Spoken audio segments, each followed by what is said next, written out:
पुढची बातमी पाहूयात। वाढतं तापमान आणि आखाती युद्धाचा अंडींवरती सुद्धा परिणाम झालेला आहे। अंड्यांचे दर सध्या 2 रुपयांनी घसरलेले आहेत। निर्यात ठप्प झाल्याने अंड्यांची मागणी सुद्धा घटलेली आहे। वाढतं तापमान आणि आखाती देशातील युद्ध स्थितीचा थेट परिणाम आता राज्यातील अंडा व्यावसायिकांवरती सुद्धा होतोय।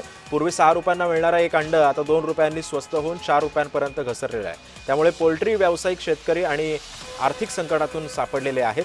उत्पादन खर्चही निघणं कठीण झालं। त्यामुळे या पार्श्वभूमीवरती हतबल झालेल्या व्यावसायिकांनी सरकारकडे अनुदानाची मागणी केली आहे। तातडीनं मदत मिळाली पाहिजे, नाहीतर मोठ्या प्रमाणात व्यवसाय बंद पडण्याची भीती सुद्धा त्यांनी व्यक्त केली आहे। सध्याच्या उन्हाळ्याच्या परिस्थितीमुळे सुद्धा अंड्याच्या कन्झम्पशन मध्ये घसरण झालेली आहे।